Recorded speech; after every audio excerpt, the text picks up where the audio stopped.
أعوذ بالله من الشيطان الرجيم. بسم الله الرحمن الرحيم. الحمد لله الذي أنزل على عبده الكتاب ولم يجعل له عوجا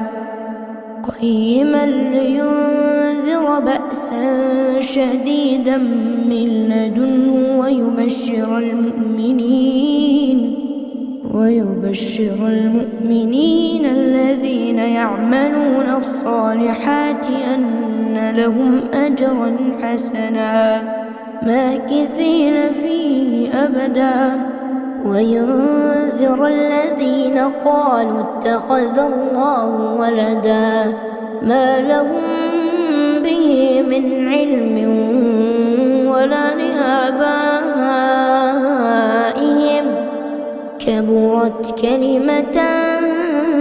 تخرج من أفواههم إن يقولون إلا كذبا فلعلك باخع نفسك على آثارهم إن لم يؤمنوا بهذا الحديث أسفا إنا جعلنا ما على الأرض زينة لها لنبلوهم أيهم أحسن عملا وإنا لجاعلون ما عليها صعيدا جرزا أم حسبت أن أصحاب الكهف والرقيم كانوا من آياتنا عجبا إذ أوى الفتية إلى الكهف فقالوا ربنا آتنا من لدنك رحمة وهيئ لنا من أمرنا رشدا فضربنا على آذانهم في الكهف سنين عددا ثم بعثناهم لنعلم أي الحزبين أحصى لما لبثوا أمدا نحن نقص عليك نبأهم بالحق إنهم فتية آمنوا بربهم وزدناهم هدى وربطنا على قلوبهم إذ قاموا فقالوا ربنا رب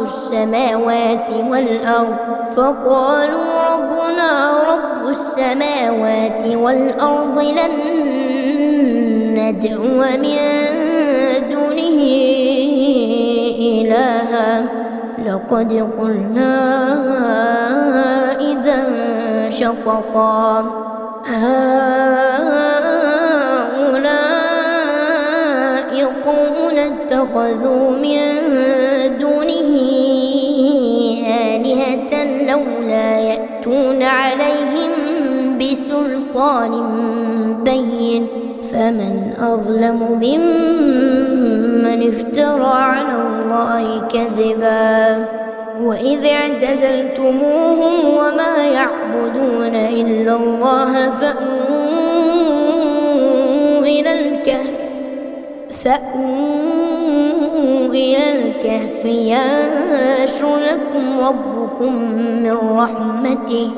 ينشر لكم ربكم من رحمته ويهيئ لكم من أمركم مرفقا وترى الشمس إذا طلعت تزاور عن كهفهم ذات اليمين وإذا غربت تقرضهم ذات الشمال وهم في فجوة منه ذلك من آيات الله من يهد الله فهو المهتد ومن يضلل فلا تجد له وليا مرشدا وتحسبهم أيقاظا وهم رقود ونقلبهم ذات اليمين وذات الشمال وكلبهم باسط ذراعيه بالوصيد لو اطلعت عليهم لوليت منهم فرارا ولملئت منهم رعبا وكذلك بعثناهم ليتساءلوا بينهم قال قائل منهم كم لبثتم قالوا لبثنا يوما أو بعض يوم قالوا ربكم أعلم بما لبثتم فابعثوا أحدكم بورقكم هذه إلى المدينة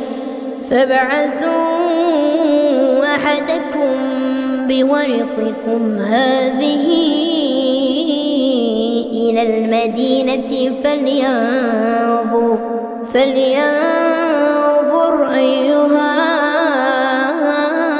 أزكى طعاما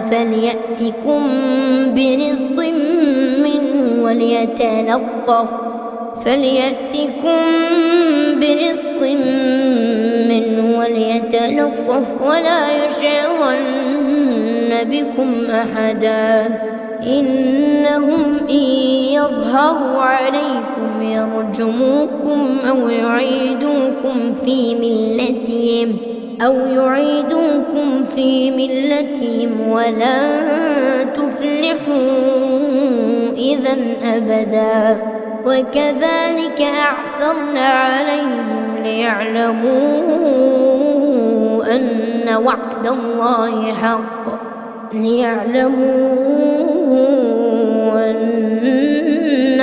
الله حق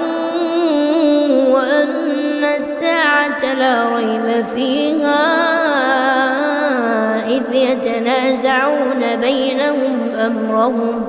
إذ يتنازعون بينهم أمرهم فقالوا ابنوا عليهم بنيانا ربهم أعلم بهم قال الذين غلبوا على أمرهم لنتخذن عليهم مسجدا سيقولون ثلاثة رابعهم كلبهم ويقولون خمسة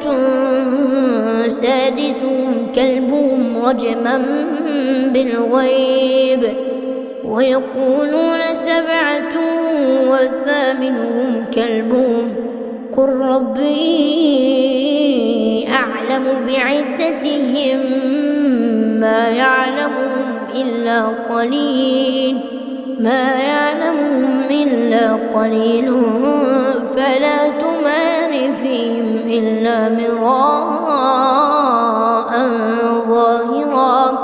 فلا تمار فيهم إلا مراء ظاهرا ولا تستفت فيهم منهم أحدا ولا تقولن لشيء إني فاعل ذلك غدا إلا أن يشاء الله واذكر ربك إذا نسيت وقل عسى أن يهديني ربي لأقرب من هذا رشدا ولبثوا في كهفهم 300 سنين وازدادوا 9 قل الله أعلم بما لبثوا له غيب السماوات والأرض أبصر به وأسمع ما لهم من دونه من ولي ولا يشرك في حكمه أحدا واتل ما أوحي إليك من كتاب ربك لا مبدل لكلماته ولا تجد من دونه ملتحدا واصبر نفسك مع الذين يدعون ربهم بالغداة والعشي يريدون وجهه ولا تعد عيناك عنهم تريد زينة الحياة الدنيا ولا تطع من أغفلنا قلبه عن ذكرنا واتبع هواه وكان أمره فرطا. وقل الحق من ربكم فمن شاء فليؤمن ومن شاء فليكفر. إنا أعتدنا للظالمين نارا أحاط بهم سرادقها وإن يستغيثوا يغاثوا بماء كالمهل يشوي الوجوه بئس الشراب وساءت مرتفقا. إن الذين آمنوا وعملوا الصالحات إنا لا نضيع أجر من أحسن عملا. أولئك لهم جنات عدن تجري من تحتهم الأنهار يحلون فيها من أساور من ذهب ويلبسون ثيابا خضرا من سندس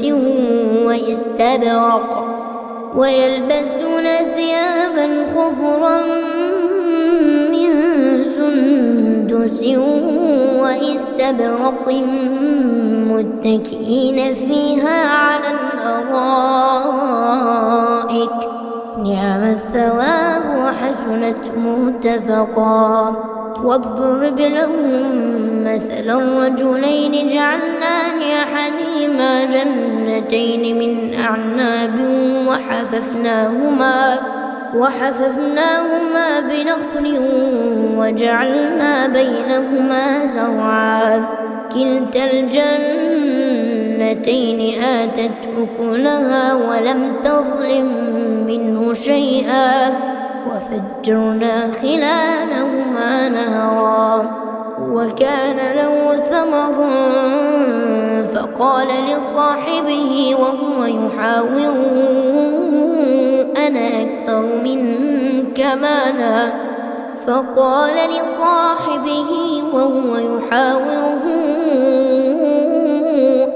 أكثر منك مالا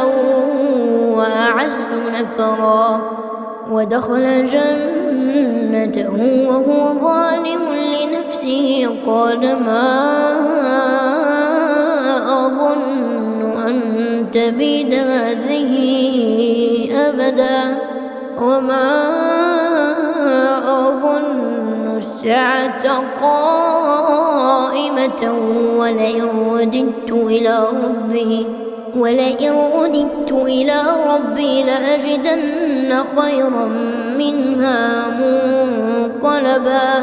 قال له صاحبه وهو يحاوره أكفرت بالذي خلقك من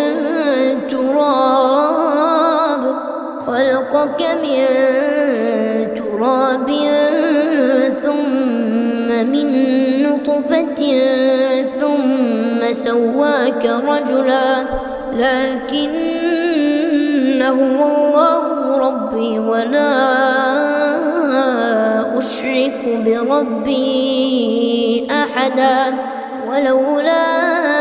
إذ دخلت جنتك قلت ما شاء الله لا قوة إلا بالله إن ترني أنا أقل منك مالا وولدا فعسى ربي أن يؤتيني خيرا من جنتك ويرسل عليها حسبانا من السماء فتصبح صعيدا زلقا أو يصبح ماؤها غورا فلن تستطيع له طلبا. وأحيط بثمره فأصبح يقلب كفيه على ما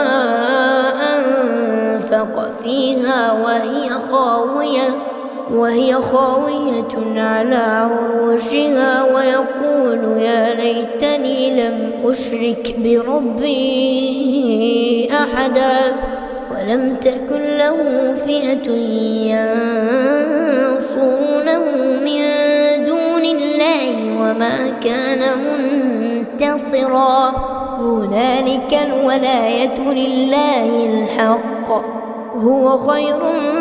ثوابا وخير عقبا واضرب لهم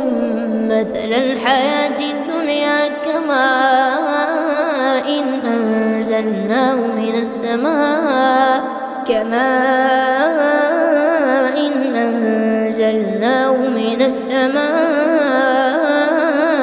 فاختلط به نبات الأرض فأصبح هشيما تذروه الرياح وكان الله على كل شيء مقتدرا المال والبنون زينة الحياة الدنيا والباقيات الصالحات خير عند ربك ثوابا وخير أملا ويوم نسير الجبال وترى الأرض بارزة وحشرناهم فلم نغادر منهم أحدا وعرضوا على ربك صفا لقد جئتمونا كما خلقناكم أول مرة بل زعمتم أن لن نجعل لكم موعدا ووضع الكتاب فترى المجرمين مشفقين مما فيه ويقولون يا ويلتنا ما لهذا الكتاب لا يغادر صغيرة ولا كبيرة إلا أحصاها ووجدوا ما عملوا حاضرا ولا يظلم ربك أحدا وإذ قلنا للملائكة اسجدوا لآدم فسجدوا إلا إبليس كان من الجن ففسق عن أمر ربه أفتتخذونه وذريته أولياء من دوني وهم لكم عدو بئس للظالمين بدلا ما أشهدتهم خلق السماوات والأرض ولا خلق أنفسهم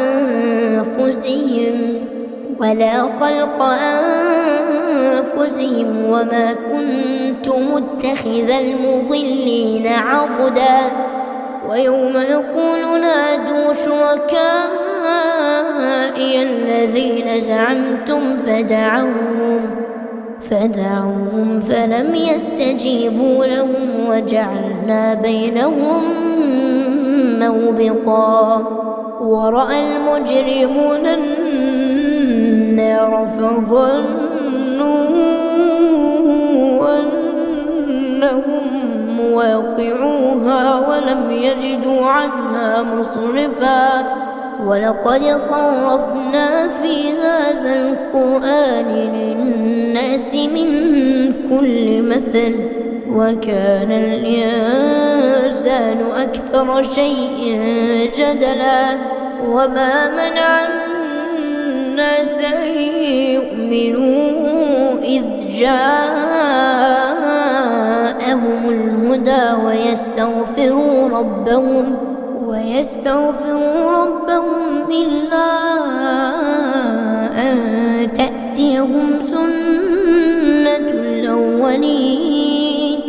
إلا أن تأتيهم سنة الأولين أو يأتيهم العذاب قبلا وما نرسل المرسلين إلا مبشرين ومنذرين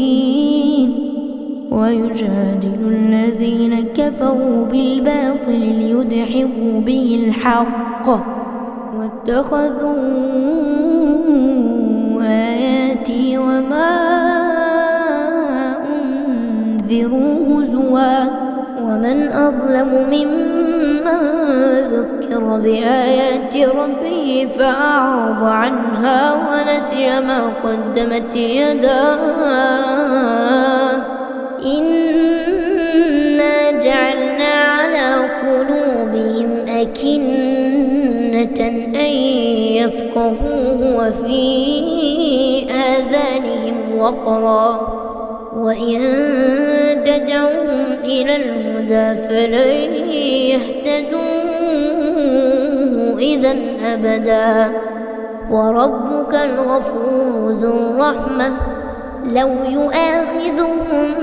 بما كسبوا لعجل لهم العذاب بل لهم موعد لن يجدوا من دونه موئلا وتلك القرى أهلكناهم لما ظلموا وجعلنا لمهلكهم موعدا وإذ قال موسى لفتاه لا أبرح حتى أبلغ مجمع البحرين أو أمضي حقبا فلما بلغا مجمع بينهما نسيا حوتهما فاتخذ سبيله في البحر سربا فلما جاوزا قال لفتاه آتنا غداءنا لقد لقينا من سفرنا هذا نصبا قال أرأيت إذ أوينا إلى الصخرة فإني نسيت الحوت وما أنسانيه إلا الشيطان أن أذكره واتخذ سبيله في البحر عجبا قال ذلك ما كنا نبغ فارتدا على آثارهما قصصا فوجدا عبدا من عبادنا آتيناه رحمة من عندنا وعلمناه من لدنا علما قال له موسى هل نتبعك على أن تعلمني مما علمت رشدا قال إنك لن تستطيع معي صبرا وكيف تصبر على ما لم تحط به خبرا قال ستجدني إن شاء الله صابرا ولا أعصي لك أمرا قال فإن اتبعتني فلا تسألني عن شيء حتى أحدث لك منه ذكرا فانطلقا حتى إذا ركبا في السفينة خرقها قال أخرقتها لتغرق أهلها لقد جئت شيئا إمرا قال ألم أقل إنك لن تستطيع معي صبرا قال لا تؤاخذني بما نسيت ولا ترهقني من أمري عسرا فانطلقا حتى إذا لقيا غلاما فقتله قال أقتلت نفسا زكية بغير نفس لقد جئت شيئا نكرا قال ألم أقل لك إنك لن تستطيع معي صبرا قال إن سألتك عن شيء بعدها فلا تصاحبني قد بلغت من لدني عذرا. فانطلقا حتى إذا أتيا أهل قرية استطعما أهلها فأبوا أن يضيفوهما فوجدا فيها جدارا يريد أن ينقض فأقامه. قال لو شئت لاتخذت عليه أجرا. قال هذا فراق بيني وبينك، سأنبئك بتأويل ما لم تستطع عليه صبرا. أما السفينة فكانت لمساكين يعملون في البحر فأردت أن أعيبها وكان وراءهم ملك يأخذ كل سفينة غصبا. وأما الغلام فكان أبواه مؤمنين فخشينا أن يرهقهما طغيانا وكفرا، فأردنا أن يبدلهما ربهما خيرا منه زكاة وأقرب رحما. وأما الجدار فكان لغلامين يتيمين في المدينة وكان تحته كنز لهما وكان أبوهما صالحا فأراد ربك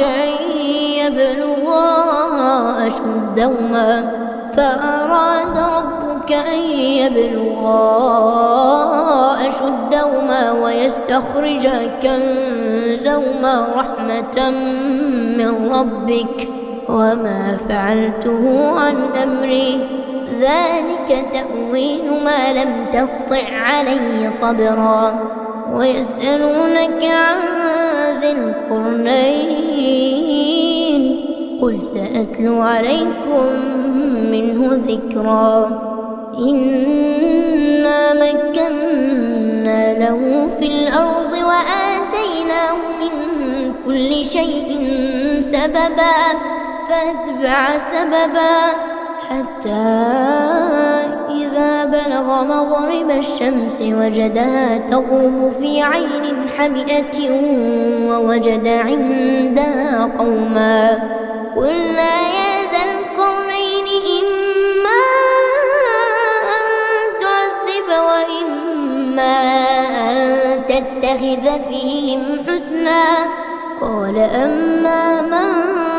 ظلم فسوف نعذبه ثم يرد إلى ربه فيعذبه عذابا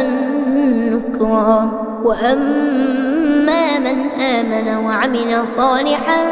فله جزاء الحسنى وسنقول له من أمرنا يسرا. ثم أتبع سببا حتى إذا بلغ مطلع الشمس وجدها تطلع على قوم لم نجعل لهم من دونها سترا. كذلك وقد أحطنا بما لديه خبرا. ثم أتبع سببا حتى إذا بلغ بين السدين وجد من دونهما قوما لا يكادون يفقهون قولا.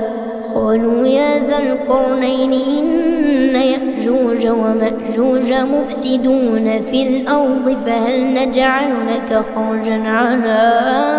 أن تجعل بيننا وبينهم سدا. قال ما مكني فيه ربي خير فاعينوني بقوة أجعل بينكم وبينهم ردما. آتوني زبر الحديد حتى إذا ساوى بين الصدفين قال انفخوا حتى إذا جعله نارا قال آتوني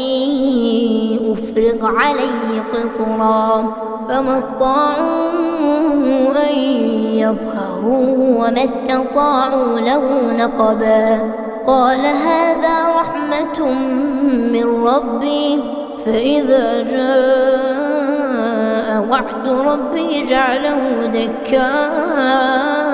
وكان وعد ربي حقا وتركنا بعضهم يومئذ يموج في بعض ونفخ في الصور فجمعناهم جمعا وعرضنا جهنم يومئذ للكافرين عرضا الذين كانت أعينهم في غطاء عن ذكري وكانوا لا يستطيعون سمعا أفحسب الذين كفروا أن يتخذوا عبادي من دوني أولياء إنا أعتدنا جهنم للكافرين نزلا قل هل ننبئكم بالأخسرين أعمالا الذين ضل سعيهم في الحياة الدنيا وهم يحسبون أنهم يحسنون صنعا أولئك الذين كفروا بآيات ربهم ولقائه فحبطت أعمالهم فلا نقيم لهم يوم القيامة وزنا ذلك جزاؤهم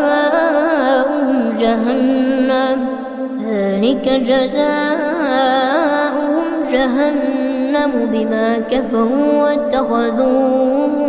آياتي ورسلي هزوا إن الذين آمنوا وعملوا الصالحات كانت لهم جنات الفردوس نزلا خالدين فيها لا يبغون عنها حولا قل لو كان البحر مدادا لكلمات ربي لنفد البحر